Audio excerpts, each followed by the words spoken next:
I will call the meeting to order for the special meeting of the Federal City Council. Would you all please rise for the Pledge of Allegiance? I pledge allegiance to the flag of the United States of America and to the republic for which it stands, one nation, under God, indivisible, with liberty and justice for all. Okay, all right, now we're here for a special meeting to talk about council business, review of council rules of procedure, and also review of code of ethics. My understanding is the executive session has been struck for this evening, is that correct? Yes. Okay, all right. Okay, and now I'll turn it over to legal counsel Ryan Call. Thank you, Mayor. Good evening, Mayor, Deputy Mayor, Council. I was asked by the Deputy Mayor to present these 5 topics for Council's discussion tonight.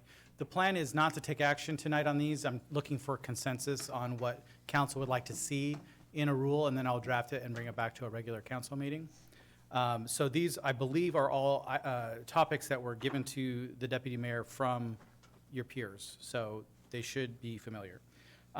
They are set a regular meeting schedule to reflect the practice of canceling or rescheduling certain meetings every year. Right now, we do that manually. We're going to just put it into the rules if you approve. Change of title from Deputy Mayor to Council President.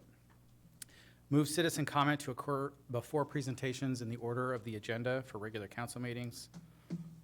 Create a rule stating that council will not pass a budget after 10 p.m. and codify or memorialize in writing the process used for proposal or approval by council for a council proclamation. So starting with the first one, this one, the current practice is that the first meeting in August, we move to the second Tuesday in August, and then we cancel the first meeting, and the third, so there's only one meeting in August, and it happens the second week. That's to accommodate both the elections that happen in August as well as the National Night Out, which happens every year right in the middle of council, and all the council members want to go to that important event. So that's been done consistently for quite a while now. There's also a question about whether or not, since we always accommodate the election in August, if we want to make a similar rule for the November meeting, which has the same issue. If we wanted to do that, we could either, well, staff's recommendation would be move it to the Wednesday, or the meeting, the day after the election. Mondays are not good. We have other committee meetings routinely at that time, LUTC, but we could easily do it on Wednesday. So those are the that's the proposal. I would love to hear your input. All right, Deputy Mayor Honda? Thank you, and thank you for talking about these. I think it's pretty important that we change the November meeting. The council members every 4 years, well, every 2 years, there's 4 of us up for election or re-election or whatever. And even the years that we're not up, we're watching what's going on with the elections. So it would be better, especially for a November meeting, that we hold it the night after when we have more time and we're really into it. I would concur. Thank you. I don't think it would cause a hardship for too many people to do it that way. I don't think it'd be any impact on staff at all. It's just a different night for us. I mean, there's always personal scheduling issues that people have to accommodate, but we'll know a year in advance, so it should be easy to accommodate. In the spirit of efficiency, since we do have some other topics that might require some debate, is there anyone that doesn't like that idea? Is anyone a dissenting opinion on whether or not we should adopt our current practice plus the November meeting being moved? I have a question. Yeah. I'm in support of it, but are we doing this every year in November? No matter what, right? It'll be in the rules, so it'll actually be the schedule for the regular meeting. It'll be listed on the website and everything. This will be our schedule. Okay, got it. We just won't meet on election night anymore. Every year there's an election. Even if it's not non-council That's my election year. question, Well, yes. it'll Right. always be an election year. It won't, Right. sometimes it'll be national, sometimes it'll be local. Right? Yeah. Right. And our November meetings are really, really super important that we have as much time as we need for them, because we only have They can be. 2 meetings after that. So, yeah, Yeah, right. that's right. Yeah. Okay. Councilmember Copang. I'm in concurrence. All right, so we're on, so with regard to the meeting schedule, is there anybody who's got an issue or a concern? Okay, now moving on. So I will bring back a rule that has both the November and the August changes. Okay. So the next topic is the title of the deputy mayor. So the proposal is to change the title and all references in the council rules from deputy mayor to council president. Some background, the term deputy mayor or mayor pro tempore are in the RCWs, they're in statute, and a city has one. It needs to have, well, I guess you don't have to have one, but if you want someone to fill in for the mayor automatically by default without taking special action every time, that position is called deputy mayor or mayor pro tem. So what the cities that do have a thing called council president do is they'll list all of the duties of a council president, and then they'll say also the council president is the mayor pro tem or the deputy mayor. The purpose of breaking out council president is basically to establish a special kind of delegation of authority from the rest of council to that council member, special authority. Frankly, our rules already have all of the delegations in it that most cities give to a council president. We just call it deputy mayor. So those are setting committee chairs, chairing meetings, or not chairing meetings, but voting at committee meetings when we're missing a quorum, Yeah. things like I that. think there's a larger issue, though. And the larger issue is perception within the community. You've got the mayor and the deputy mayor. In every organization, the deputy is subservient to whatever the office holder is. So in this case, the deputy mayor by title would be, and by practice in our other form of government, was in second place in leadership as a part of the council, which elected its mayor. So I think that having a council president would actually establish a firmer understanding within the community that the council is a separate body of the government as opposed to being under the mayor. So that's the reason for my recommendation.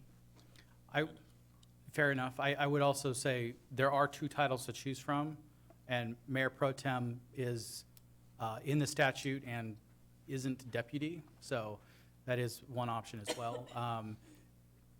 If council wants to go this way, I would also like to know what council intends to refer to the deputy mayor. What title? Are we going to say President Honda or President? What would be the term of address? We need to talk about that as well. It's not actually something that I had come up with, so I Right. would refer to the others who Yeah. had come up with it. It would be good to know, I just don't, I don't have an answer to that. I think President Honda is like, okay, great, we're gonna, which is, that's, I mean, that works, but council president, deputy mayor, council president, there's not a big difference there in the address. I think from suburban cities are, now they're called something else, it's been council president. Yeah, I think that It's makes just like sense. council member. Yeah, council president and council members. I would concur with my colleagues, Council President. Yeah, Fine with that. what's that? I'm fine with that. Mike? Mike, yeah. His name is Juan, I know. not Mike. Who's Mike? Council member Sefdotson, what's your opinion? I do like the council president, one reason, not only just the subservient to a mayor, but I feel like it puts that position in the mayor's office, rather than it being a council position. So, when it's deputy mayor, I'm saying. In big cities, yeah, that's their role, but in cities like us, where you're elected as a council member, I think council president makes sense. We just refer to that person as council president rather than council member. And that could be the distinction. Personally, I don't have one way or another on it, so whatever the council chooses to do. Do we need a vote on this, or is there a I consensus? think there's consensus. Yeah. All right. I will bring back a change. Actually, you and I had talked about this earlier, and you mentioned a cost to this, of going through the, all of the There's- city issues and changing the, There is, I mean, we'll have to do a scrub of, I haven't looked at our code, the Federal Way Revised Code yet, to see if there's a reference to this title. If there is, then we'd have to do an ordinance to change that.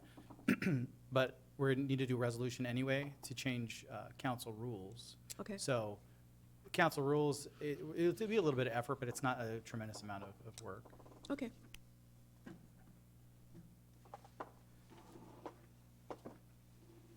The next proposal is to move citizen comment to occur prior to proclamations and presentations. So it's after the pledge. Deputy Mayor Honda? Thank you. So, a long, long time ago, and I don't even remember when, far, far away, citizen comment was at the very beginning of the council meetings. And I know, because I used to come and speak. And you knew if you weren't here at 7 o'clock, you weren't going to have a chance to speak. We have an increasing population that brings children into meetings or young folks that have school the next day. And with the way the agenda is set now, sometimes we don't get to public comment until 8:30, 9 o'clock. And those kids have to go home. Well, under the new time, I think now that we start at 6:30, I don't think, that hasn't been the case lately. It hasn't, but the next big issue that comes up, when we have 30 or more people wanting to talk every week, it could be an issue. So I just wanted a discussion on it. Can I Sure. just want to point out one logistics issue? And that is, for the same reason that you want to defer to the citizens being early in the meeting, often we have people here for the proclamations that don't want to sit through an hour of public comment on topics they're not there for. So that is something to keep in mind, that we are inconveniencing a different crowd of people by doing this. There's one other issue that really highlighted, if you've got a controversial issue and you know you've got an audience full of people, oftentimes if there's misinformation out in the community, what we utilize the presentations for is, if, like case in point, I was just thinking about the IRG issue with all the misinformation that was out there. One of the things that we did where we had a packed room was to be able to provide a presentation before that about, this is what's going on, this is actually what's really happening, and these are the facts. And then that way, your public comment is informed, because most of the people that showed up for a lot of those hearings, I think, had some misinformation about, or misunderstanding about what had occurred factually. Sometimes they still comment anyway. They did, even, right. And that's absolutely, they're right, because they had the pre-printed things, and they had some of the pre-printed boards.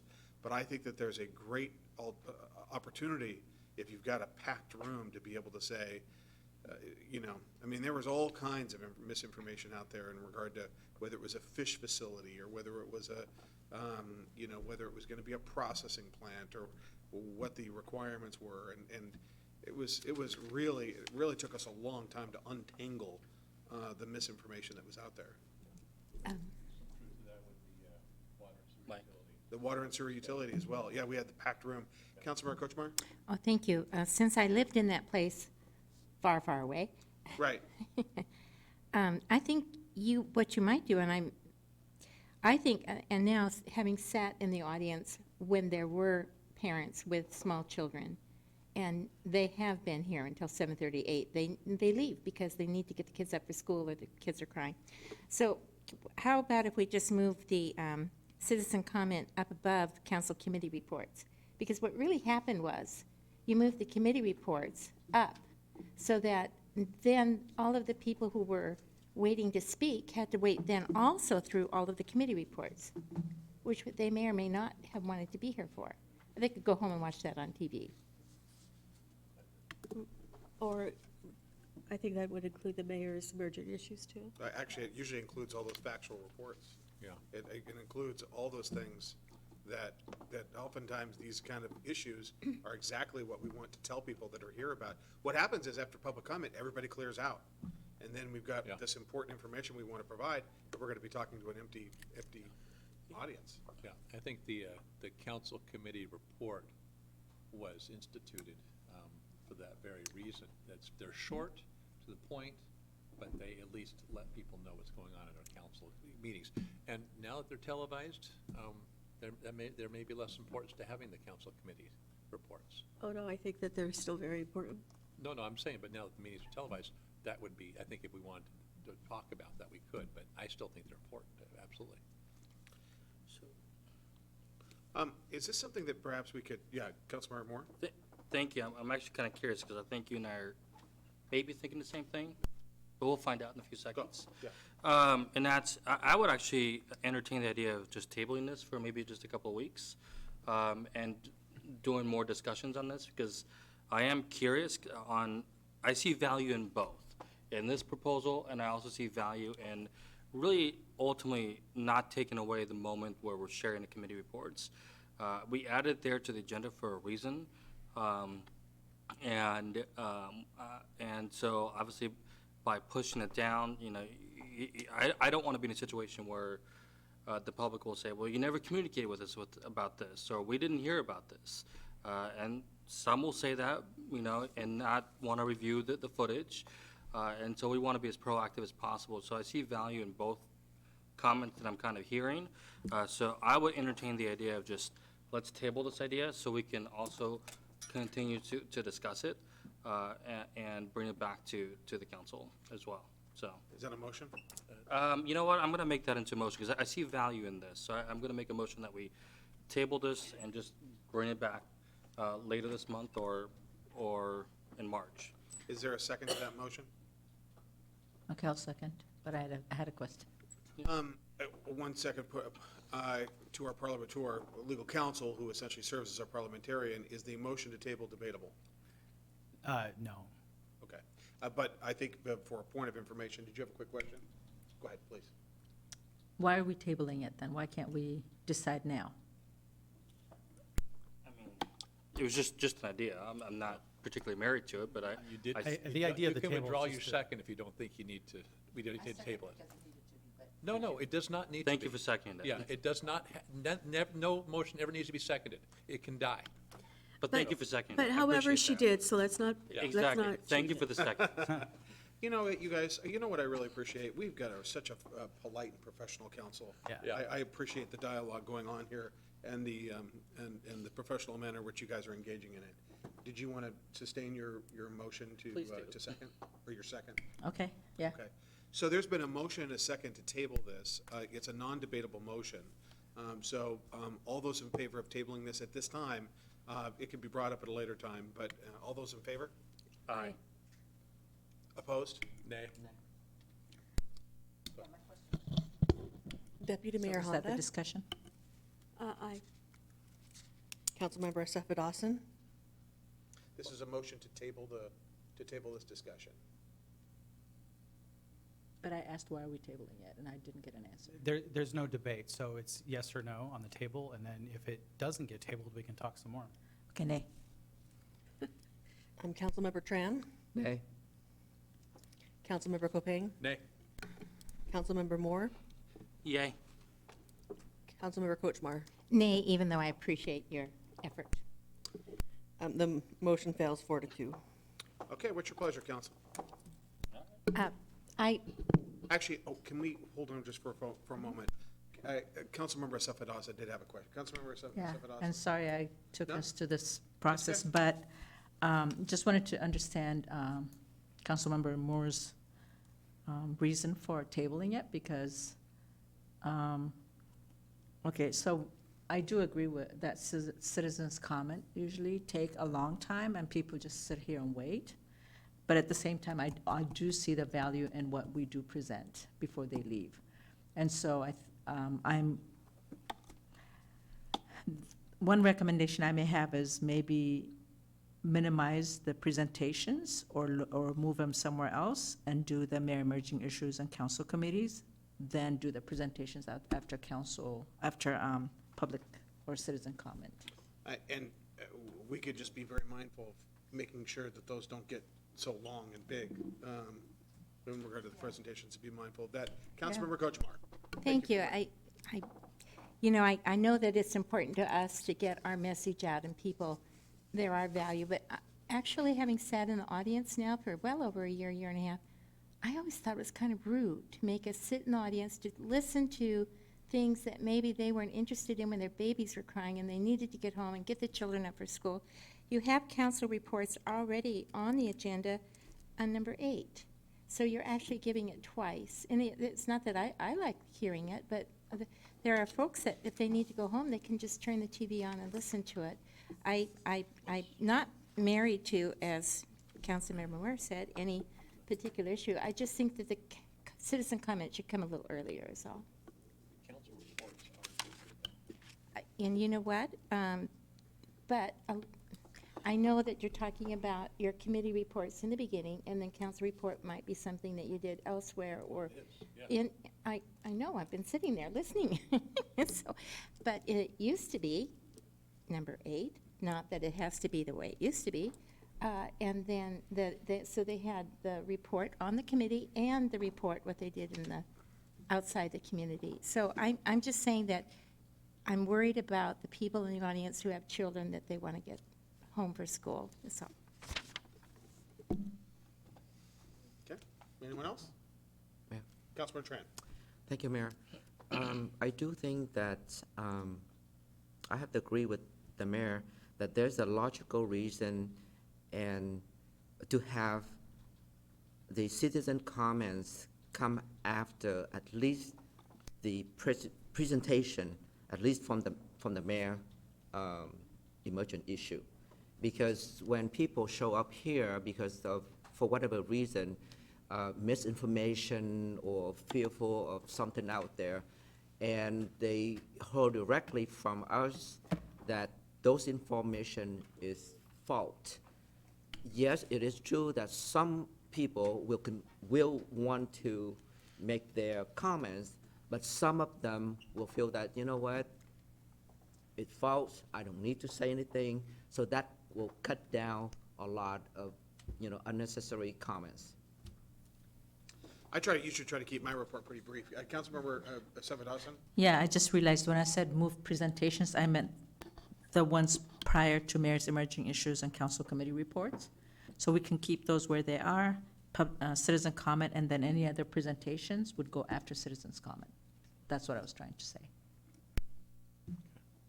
Could you clarify that? So you know how we always have presentations? So move those to after citizen reports. But mayor's emerging issues and then council committee reports come before public comment.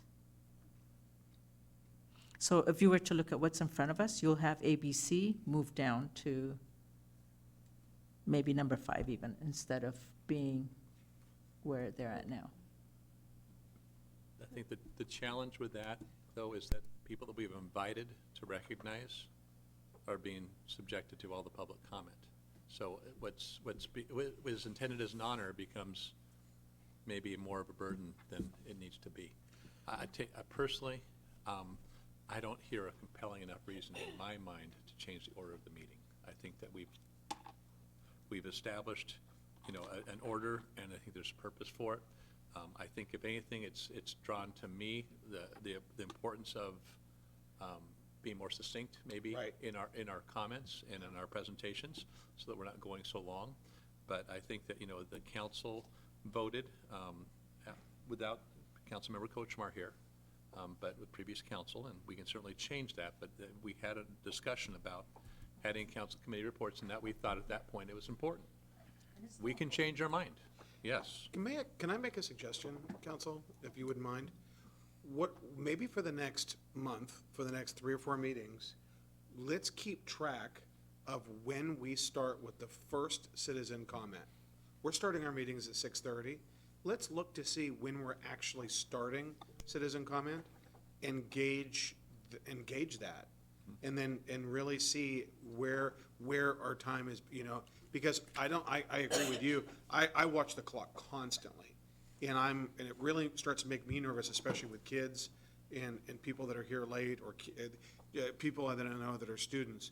Should we maybe keep track of this and like even tonight and 2 weeks from now and the 2 weeks after that, let's figure out when public comment actually starts and see if we've really got, because I think public comment actually, not public comment, I also think that everybody, I think, here has hit the nail on the head, that we need to be mindful of making sure we're making good use of our time with these presentations and push through them, and not really, because we've got an audience full of people. Yeah. Councilmember Kochmar, what do you think? Thank you very much for recognizing that, Jim. I'm fine with that. Okay. And I do like the fact that we're being cognizant of the people who, because we're all engrossed with what's in our mind, but those folks out there, they've got issues that they're worried about. Yeah. Yeah, thank you. Yeah, I think you're absolutely right. And you've got kids, sometimes we've got these Boy Scouts or students, and we need to get them out the door so they can get home and get to bed. Okay, let's keep an eye on it. Actually, Jennifer, can you please, I think we'll do this internally, but I'd like to actually maybe make a note, and let's make a note, and after every council meeting, for the next 3 or 4 meetings, when we start public hearing, with public comment, and let's be really mindful of what's going on. It'll be our quality over quantity initiative. Right? Okay, So, Mayor, I keep track of that every time we meet. yeah, I don't know if you would like to hear about that. that'd be great, thank you. So, on the November 19th, we started at 8:09 PM. On December 3rd, it was at 8:05 PM. January 7th, it started at 7:31 PM. Those are the last 3 meetings. Sorry, 121 started at 7:15. Do you have when they ended? Sometimes. So, yes, the last meeting, it ended at 7:32, so it was only a few minutes. It was like 12 minutes. Let's see here. Sounds like we go from 45 minutes to an hour and a half. It depends. So, the 19th, we ended at 8:15. It was less than 10 minutes of public comment. December 3rd, we ended at 8:55, so it was 50 minutes of public comment. On January 7th, it was, we started at 7:31 and ended at 8:07 PM. So, Mayor, maybe we could just keep watching it and then be cognizant of Right. the length of time, and then we can reevaluate, huh? That's a good idea. Yeah. Okay. That was very, thank you, Brian. Okay. Okay, next. The next topic is a requirement in the rules that council not, it was phrased in the negative, I'd probably try to phrase it some other way if we actually adopt the rule, but it's not approve a city budget after 10 PM. I would point out that Council Rules 2.1 already requires that the meeting end at 10 PM. We routinely waive that rule. Also, even if we had a rule saying we're not going to pass a budget, council could absolutely waive that rule as needed. So I'm not sure it matters either way. I would also like to point out, even if council does not take action to waive the time restriction in the rules, and then you voted on a budget, it does not affect the legality of the vote. It would still be an effective legal vote on the budget. So the issue is, we have to pass a budget, so it's good to have a goal. So I could see why in the spirit of this is a good intention, is to let's get this done at a reasonable hour. But if it isn't happening, we're gonna stay until we get the budget passed. So those are my thoughts. Deputy Mayor Honda? So Councilmember Moore proposed this, and he has good reason to propose it. I hear from people who watch us on TV that they're going to bed by 10 o'clock. And they would like us to see the big things done and passed by 10 o'clock so they can actually witness it happening on TV. And that should always be our goal. And we have been ending sooner, but the budget season is coming, and I'm sure we'll have longer meetings. So perhaps Councilmember Moore would like to talk about this too. Thank you. Thank you, Deputy Mayor and Mayor Farrell. So, You know, sometimes, well, as Councilor Kochmar will agree with me on this, the state legislature tends to have this ability to pass a budget about 1 o'clock, 2 o'clock, 3 o'clock in the Oh, morning. they can pass a budget without even title on the bill, and nobody Right. even knows there's a budget in it. So, to my colleagues, thank you. To my colleagues, that's where this kind of stems from.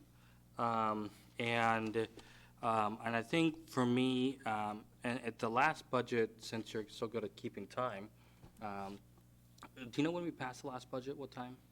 It was late. It was a couple minutes before midnight. 11:55 or 11:58? I believe it was just before the next Yeah. day. Right.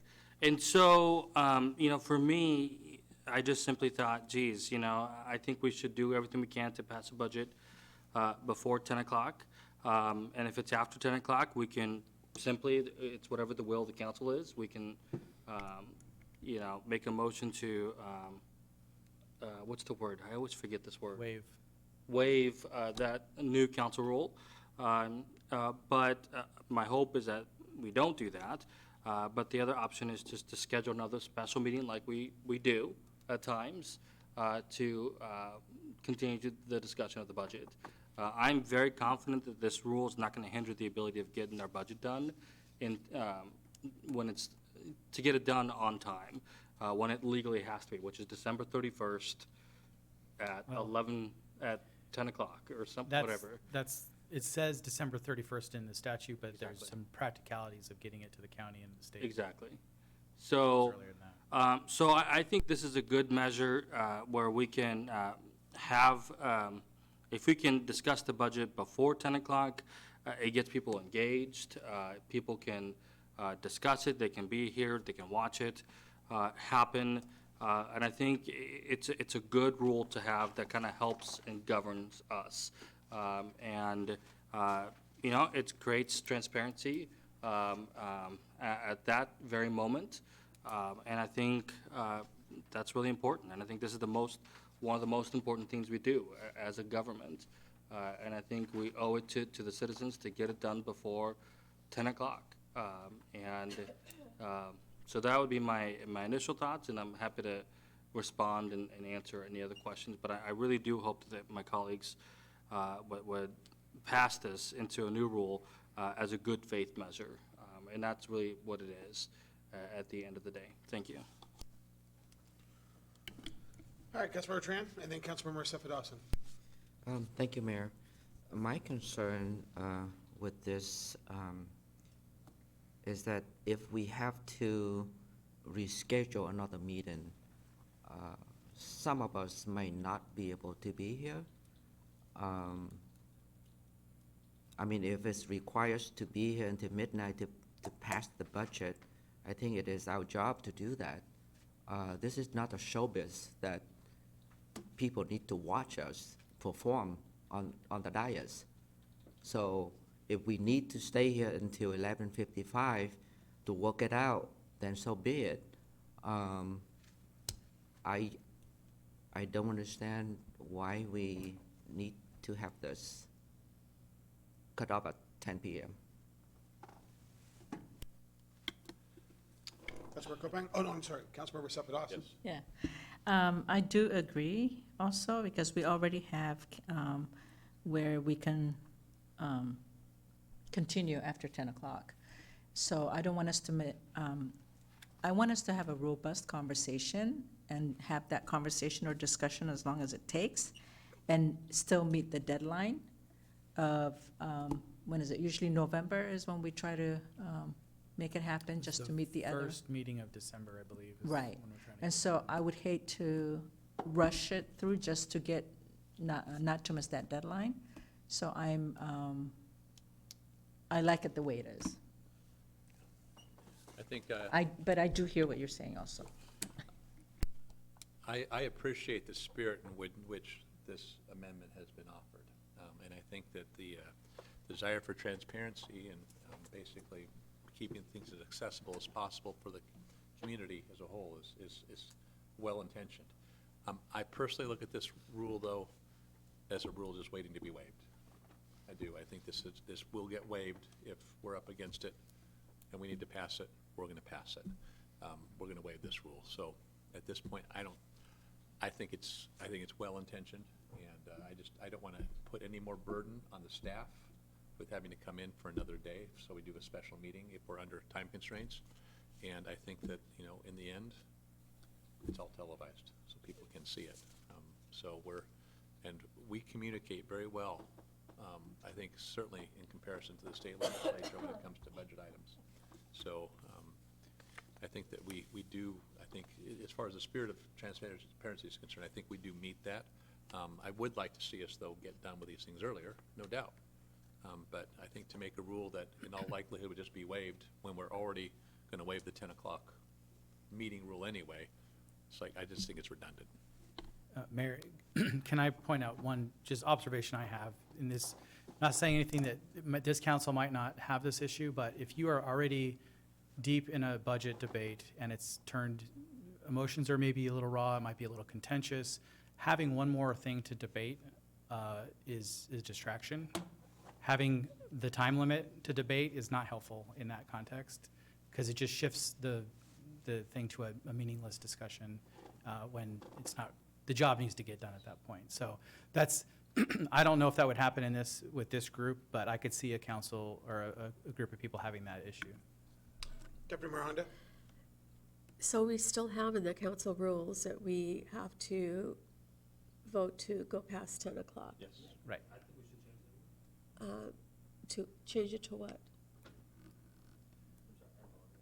No, what would you change it to if you changed not going after 10 o'clock? What I'm hearing my colleagues say is that, look, if it's a budget that we're going to discuss and it needs to be discussed till 11 o'clock at night or 1 o'clock in the morning, well, or 11:55, then we're going to do that. So then I would concur that I think it's ridiculous to have a council rule that says the meeting will adjourn no later than 10 p.m. And I think we should just eliminate it. That would be what I'm just saying. Eliminate it. That would be the same perspective that you guys are giving me with the budget. And I would agree that that is the same thing. Yeah. I have not once, when we voted to go past 10 o'clock, not once have we said no. And we do try really hard to get done before 10. I look at that 10 o'clock rule as a speed bump. Basically, it's a marker, it slows us down to say, okay, we need to wrap this up. So I think it's a good constraint for us to have. But couldn't that be a good thing for the budget as well? No. Don't you think we could use a speed bump? Okay. No, I really want to commend Councilmember Moore for his really good intentions, and thank you. But I don't think it'll work. But, and I do, thank you. So it sounds like we have a general consensus that we're going to skip this one. We can vote, but I don't. The proponent of it is obvious that Mr. Moore would like to see this happen, but I haven't heard any other real support, so. I think you only have to vote if you're going to change it. We're not changing anything. Yeah. Well, this is just to get a consensus. We're not actually taking action tonight, so I think I got a feel for the room, so thank you. And just to be clear, if anyone doesn't like my observation of the feel of the room or whatever, by all means, make a motion and call for a vote, and that will just make it very clear. I don't want to speak for you if it's inappropriate, but the last item is the process that we're going to use to get proclamations approved and on the agendas. So the idea is to memorialize what we've been doing, and that is to use the council agenda setting process to vet which proclamations get presented to council. Some considerations to keep in mind: proclamations are, by rule already, they're non-contentious issues. They're something that every council member is going to sign and not have an issue with signing. So we shouldn't, if we ever get wind that there's any proclamation that a council member does not support, we need to know very quickly, because that's not an appropriate topic for a proclamation. It needs to be unanimous, kind of informally. We don't take votes on these things. I think we look at proclamations as being passed by acclamation. Correct. Yes. That's a good way to put it. Yeah. And it would be highly embarrassing to ever have one that is missing a council member's signature because he doesn't support it or she does not support it. So with that in mind, we're talking about non-controversial items. So the agenda process is it comes to whatever council member wants to support it or has heard about it from a constituent or the public, brings it to the deputy mayor or whoever's with the deputy mayor on the agenda setting committee. And then we would ask that as part of that, we have verbiage for the proclamation and a person that's going to receive the proclamation sorted out. We've had issues where everyone agrees it's something that we need to do a proclamation on, and it's a good idea, but the language and the person receive it doesn't get worked out till very late in the process. And sometimes we're wondering if it's going to work out. So we'd like to sort that out ahead of time for things that are being proposed by a council member. So that was, I think, the spirit of the rule. Deputy Mayor, if you had anything to add, that'd be helpful. No, that is the spirit of the rule, is that we know ahead of time so staff isn't having to do the work that the council member should have done, or trying to find someone to be here or writing the proclamation by themselves. When I've done proclamations, I've had staff help me, but I have pretty much had what I wanted down Yeah. with just a couple changes made by staff. And from a staff perspective, I would say it's very easy for us to edit or to help you bring something up to speed, refine it, I guess is what I'm saying. It's more difficult to find someone to give it to. So that's really the thing that is helpful, because staff does not have the connections that council members have. Often, the person that reached out to you for the proclamation is the appropriate person to give it to. So that's the stuff that's I think it's more expedient for council members to sort that out than staff. I think one of the things that I've experienced in my time on the agenda setting is that kind of the fire drill we go through with proclamations that are presented to the agenda setting committee late. I think any rule that we have should include some kind of a time frame, like a 2-week or something. I don't know what that would be, so that that there's time for it to be vetted, for the council to basically say, yes, we like that, or here's what we don't like and let's change it, so that we can actually go through that process as a council, be able to actually agree with the proclamation. I like the spirit of that. I think one of the issues is that sometimes everyone agrees that it's an important thing to recognize, and we get word of it kind of late. And there might be times where we're going to want to act. So I don't know if a hard, fast rule in the rules is good. I think having the information at agenda setting is probably plenty of warning for staff. Okay. If we know about it, because we do agenda setting a full week and a half before the council meeting. Okay. So if we have it at that meeting, I think we're fine. Okay.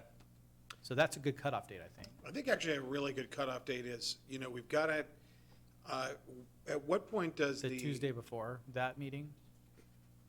Well, what I'm saying is that after oftentimes at agenda setting, there'll be a general agreement, let's add this. But we don't have the language right then. But when does the clerk, what's the guideline for the clerk pushing out the final agendas? When does that happen? Well, that's already the process we have, is that nothing really matters till it's the very last minute. And that's, I think, what we're trying to avoid. So agenda setting, it is an artificial deadline, but at least it gives us a week and a half to sort things out, is I think the reason behind it. But the last absolute drop dead is usually the Friday before the council meeting. Right. So- But that's what we're doing right now. Well, I think there should be a clear expectation that if we don't have the language by that date, we're not doing it. Right? But it's already on agenda, this agenda setting committee's already put it on the agenda at that point. But there should be an understanding that if we don't have the language by the time, if we don't have it, there should be an understanding that by the time it gets to that point, So, right? Mayor, the dilemma is that we don't have a rule right now, so staff is like, the agenda committee has spoken, and so we're bound to follow with their direction unless we get further instruction. If there's a rule that says it's all contingent on getting us the stuff before Friday, then we don't have to go back to the agenda setting. We'll just say we didn't get it by Friday and automatically strike it. Right. Because right now, either have to talk to, basically have to get a powwow between the deputy mayor and the mayor to make sure everyone's okay with striking it, when we don't have the information. So we could just make it automatic. We could make it automatic. Right, that's what my thought is, just in regard to how this works, is the issue gets raised at agenda setting. Hey, let's put this on the thing, and then you'll have a week in order to be able to get this on, but if you haven't, if we get to that time and we don't have it, by necessity, it should come off. Yeah. Yeah. And we could even put the preferred practice in the rule. It's preferable to have the language and the person that's gonna receive it at agenda setting, but if not, we'll drop it at the Friday. Because we don't want to have the embarrassment of having something on the agenda and no one here, and then not having it. And it's like, well, we couldn't get our act together to do it. Councilmember Kopech? Yeah, I just want to say that I think it's very important that we have it's by acclamation is a very important component of any proclamation. And so you can propose a proclamation for something non-controversial and insert controversial issues into the proclamation. So while somebody is interested in the proclamation as a whole, there's elements of the proclamation they do not agree with. So I think that there needs to be an element of review by the council prior to, so that it is actually by acclamation and not oh crap, I don't like this at all. Am I gonna, throw the whole thing in the works when I could have had this conversation, a week ago and been able to work it out? Or do I sign something that I'm opposed to? So maybe perhaps a good compromise would be the language of the proclamation needs to be submitted to the agenda setting committee, and then you have till Friday, the week before the council meeting to find out who you're gonna present it to. Okay, I don't see any real reason not to have the language sorted out. There's no. I agree. I think that works. I think that works. Yeah. Can you say it again? Ryan, can you say that again? So the rule would be, if you are a proponent of a proclamation, you need to give it to the deputy mayor with the language of the proclamation ahead of time for agenda setting for that meeting, and then they'll consider it at that time. If you don't have the language, it's not going to be considered. Right. So what happens if I have two council members that want to add it to the agenda? This is what we're talking about right now. So Correct. without that language, it doesn't matter. It's not a proclamation. A perfected request, let's put it that way. Yeah.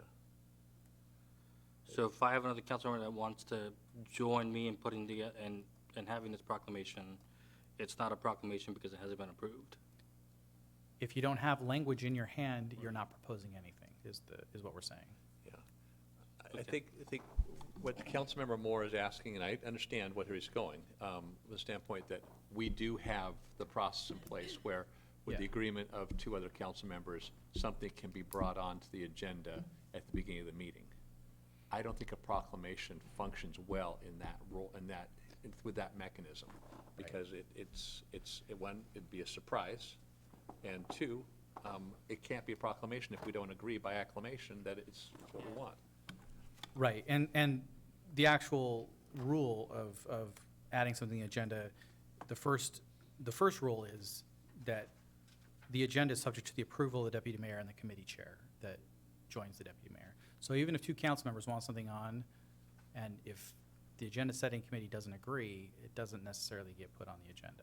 So that's in the rules.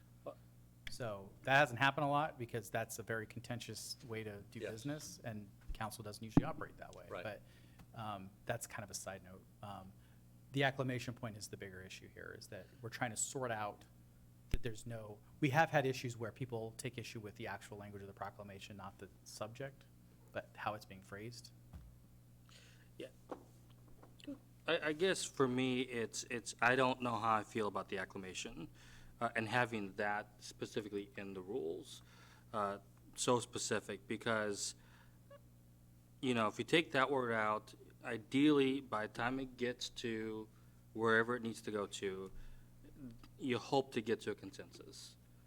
And so for me, I'm not sure if I really want to see that in the council rule, that word, because So theoretically, it should already come to an agreement. And I guess the other thing I would add is, let's be real. I mean, you and I have worked on proclamations. Absolutely. You and I have disagreed on with some of the language, which Absolutely. is a healthy thing.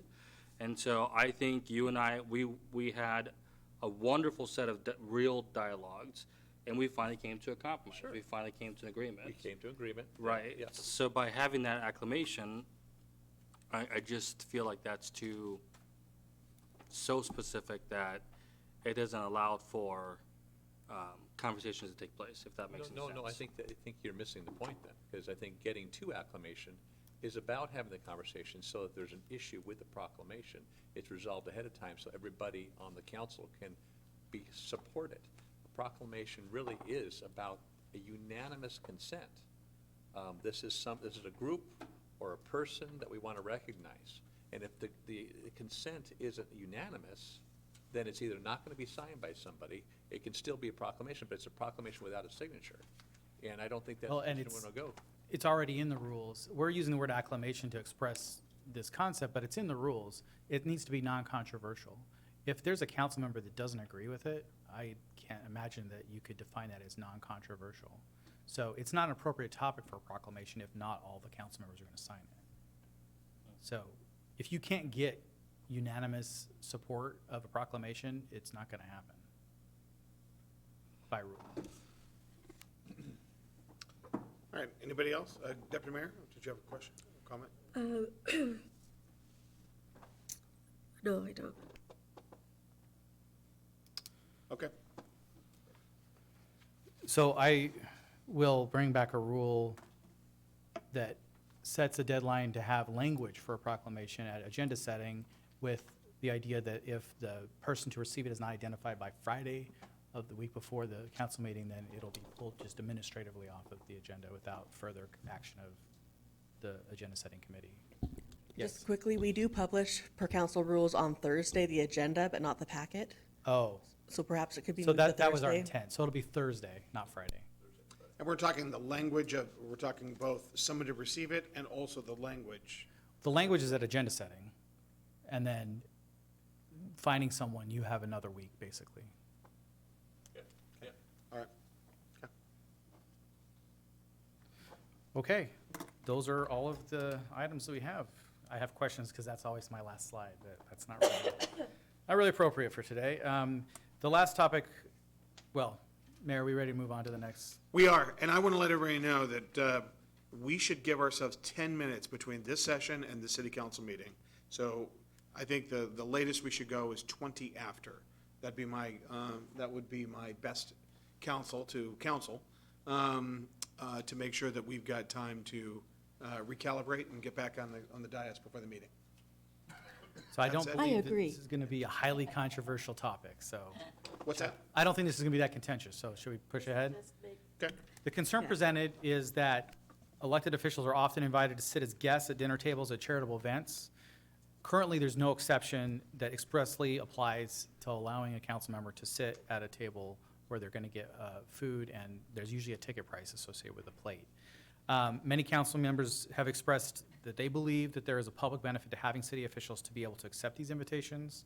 For example, networking for the city, interacting with voters, expressing public support for the charitable cause. So here's the rule. I don't think I need to go through. Well, I do want to point out, one of the proposed fix of first was to just raise the de minimis rule, which is basically, we don't consider it a gift if it's worth less than $20. Unfortunately, I don't think anyone could say, if we raise this, some of these plates are worth $100 face value. The food is probably only worth $30, $20, but the face value of the plate is worth more than that.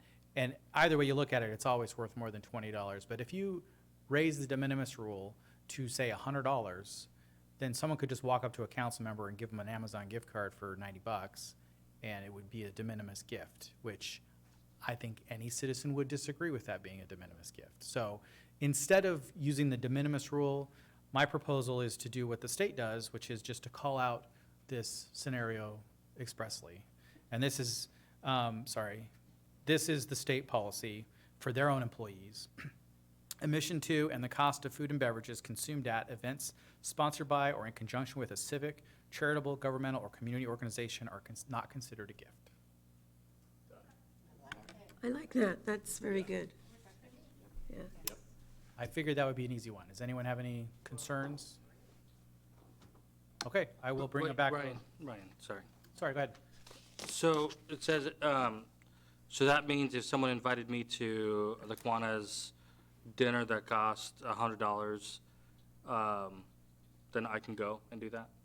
If it's for a charitable cause, yes. Which I think they always are. I wonder what the original intent was to add what we've added, what we've had. We've had where we can't accept anything over $50, correct? 20. 20. So I wonder what the original intent was.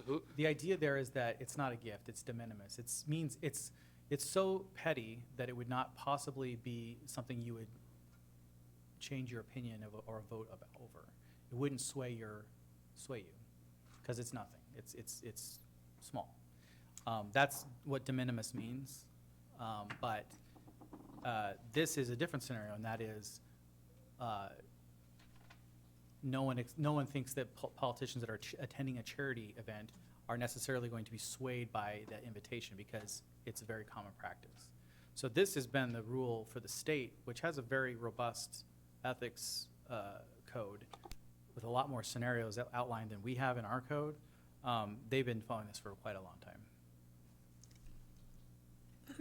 Deputy Mayor? Thank you. I asked that we talk about this because we've had numerous times when a council member has been invited and sat at a table when the tickets cost over $100 or whatever, and then that's breaking the ethics policy. And there's nothing you can do to fix it. You can't give a $100 donation to the organization. You've just broken the policy.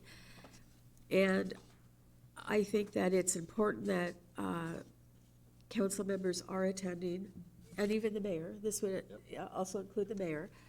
And Events. city employees. And city employees, events, and showing support for that organization. And have this not have to worry about breaking an ethical rule. But my other concern was that it can be expensive to be a council member. Yes. And if you want to be involved in the community and you want to go to these events and you don't have the money to do it, you either break the rule if someone offers you a ticket and you go, or you don't go, and people say, well, why isn't so-and-so here? And I don't want council to be considered, I don't want someone who wants to be a council member not try to be a council member because they can't afford it. Does that make sense? Yep. So I want to be fair and equal to everyone, and that's why I asked that we speak about this. And I would also say there is merit and there is advantage to having an ethics policy that's consistent with the state. So because some public officials are allowed to do this and others aren't, sometimes the public officials are the ones doing the inviting to these events. And it creates tension and misunderstanding, and there's just no need for it if we have the same rule as the state. Okay, great. Do you- Thank you. So are we at questions or other? I just really, when we're in executive session, I just want a reminder, because I've been on the council many years in the past, and when we breach executive session and go out and say what happened in executive session, it causes a lot of issues. Just want a reminder that executive session is sacrosanct, and that the people that are in that session should be held to a high accountability. Absolutely. We have everyone in executive session has a duty of confidentiality by law, and we're not allowed to talk about what happens in that meeting. So, I was going to bring up in the other session is that this has happened before with property purchases when we're in executive session. So it just is, I just wanted to have a reminder about that. Okay. Okay. All right, is that all you've got? that is it. All right. I believe we've come to the end of our business. We do not have an executive session, and therefore, we are in recess until our city council meeting starts at 6:30.